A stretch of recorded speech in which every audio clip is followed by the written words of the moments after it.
Hello, and this is Demian Allan's astrology channel, and please subscribe to the channel. It all helps, and press the like button if you like this current video, which is on November 2022, the astrological planets that are going to be a real focus, the zodiac signs, the aspects, what to expect for November 2022. Now, if you've seen my previous videos, particularly in September and October videos, you would see that I put a strong emphasis on turbulence, unpredictability, and a sense that we don't really know where we're all going, and particularly in the UK, which I'm based in, that seems to be the case.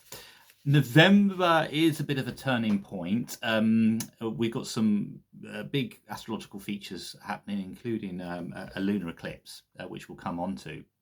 But I think this is when things slightly begin to calm down, although who knows these days. But certainly the planetary aspects are becoming less unpredictable in nature, and primarily this is the whole thing about the square aspect between Saturn and Uranus, which played out over the last couple of months.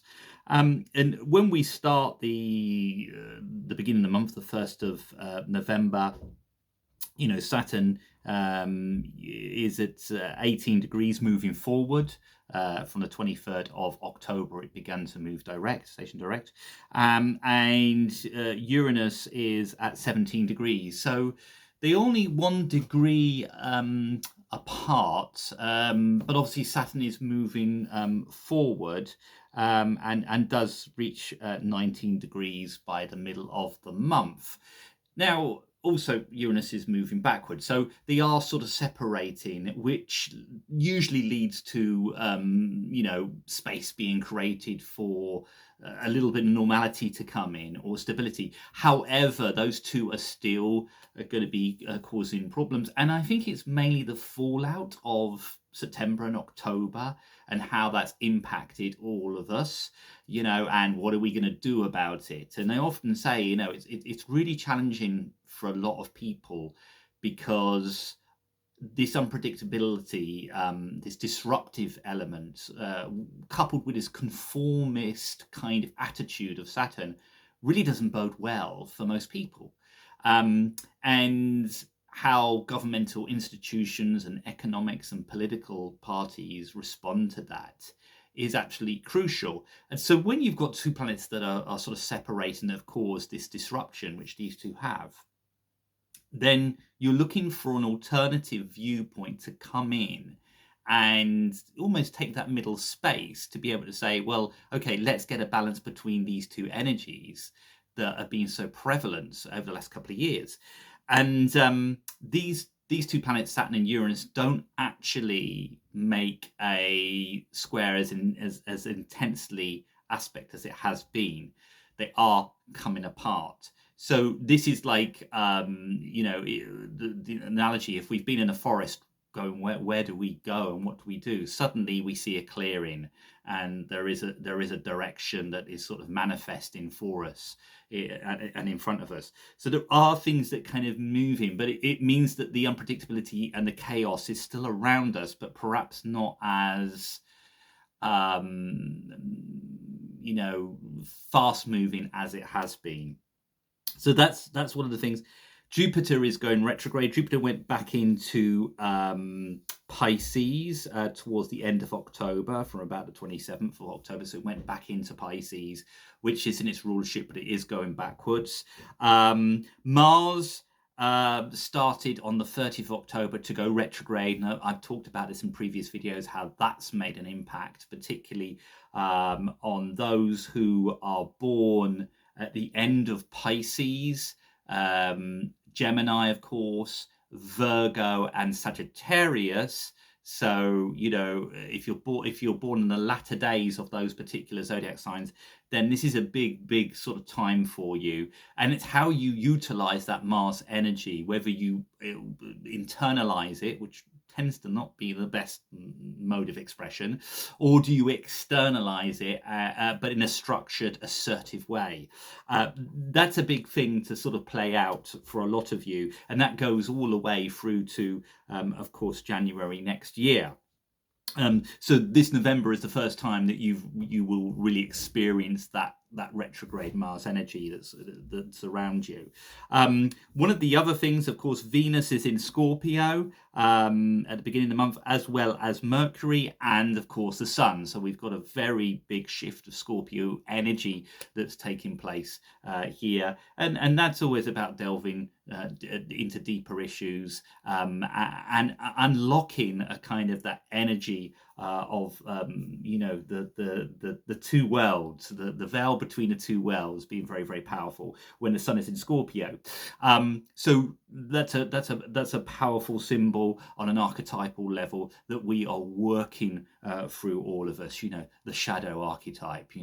What are motivations? What's really coming up to the surface? Those are the kind of things that are really very, very strong. So we start off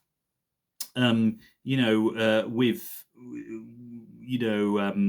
relatively quite quiet, actually, although things are sort of quieting down. Although I have to say, the Mars retrograde in Gemini really starts to kick in. But the big kind of news, the first kind of major point or astrological point that happens here is the total lunar eclipse at 11 o'clock in the morning GMT time, at 16 degrees in Taurus, which is making a conjunction with Uranus and also squaring Saturn in the sky. The moon is exalted in Taurus, so it is comfortable, but that Uranus conjunction and the square with Saturn doesn't help the situation. So this is quite a turbulent kind of time.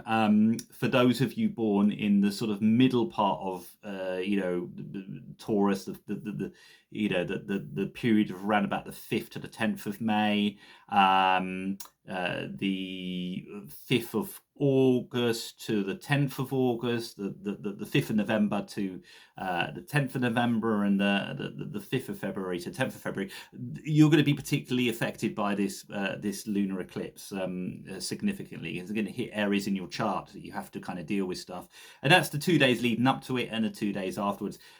Bear in mind that eclipses have a 6-month lifespan, tend to, so they play out over a 6-month period. So it may be something that comes up at that time that will play out over the next 6 months for many of you, particularly the Taurus and the Scorpios, because of that Uranus influence.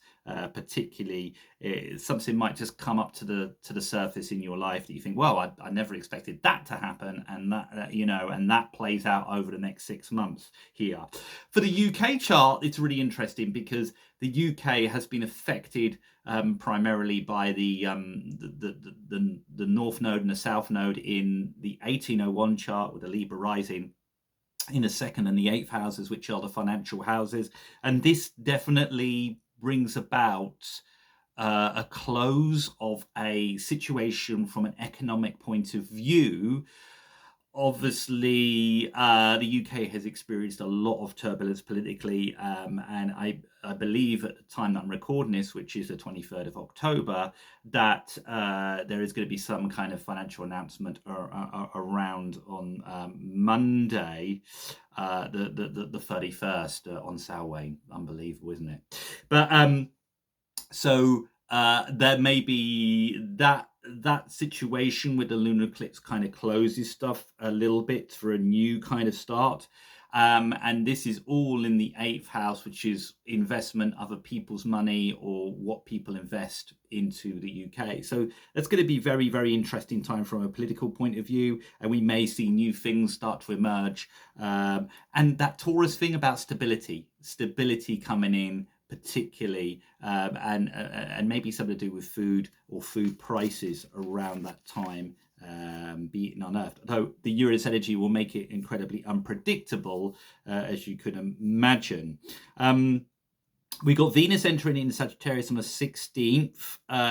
Venus kind of likes to be in Sagittarius. It's not too keen on the previous sign of Scorpio, so that will kind of liven things up. And Mercury also enters into Sagittarius on the 17th. Mercury is less comfortable in Sagittarius, it's detriment, which kind of means we're going from this period of the scorpionic energy that is a little bit kind of delving in deep, the shadow coming up in society, to now the Sagittarius creating a vision for the future, which I feel like is kind of what's probably needed. And the sun enters into Sagittarius on the 22nd.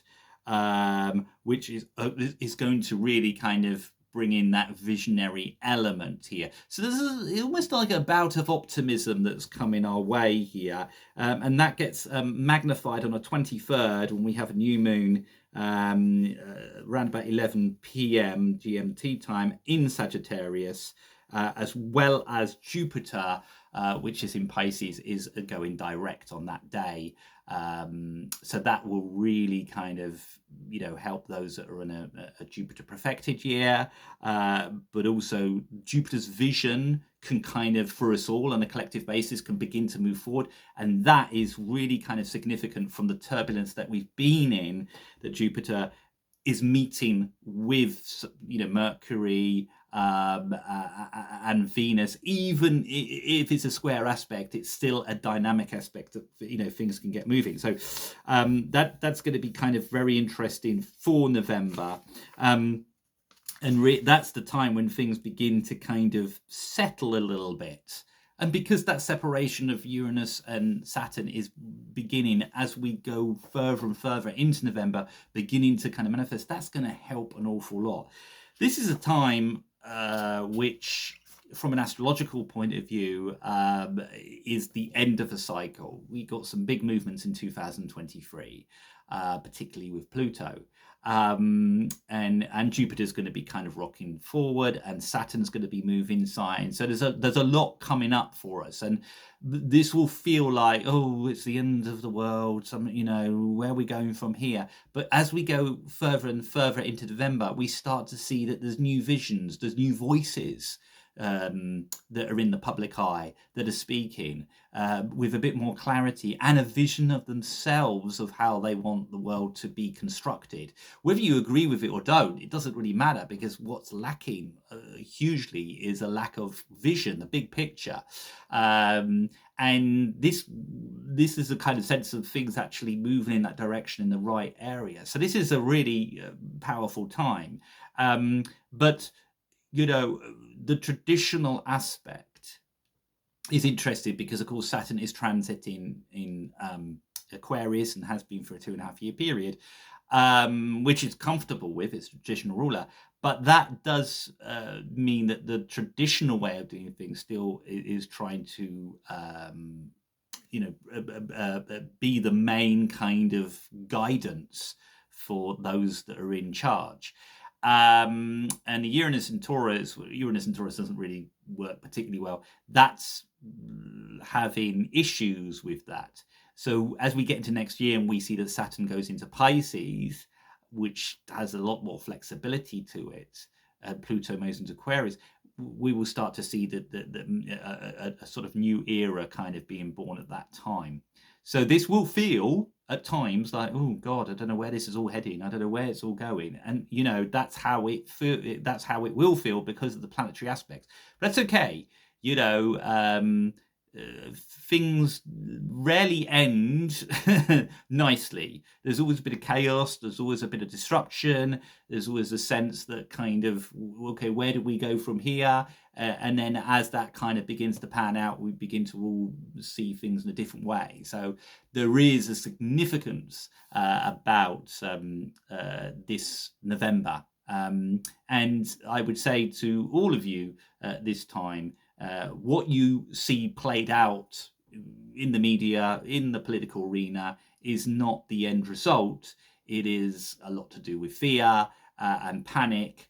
And to me, that's Uranus squaring Saturn. And that's been the main kind of disruptor, certainly particularly over the last couple of months. Anyway, please subscribe to the channel, and if you like this particular video, then press the like button. Simple as that. Anyway, I shall see you all very soon, I'm sure, and thank you very much for watching.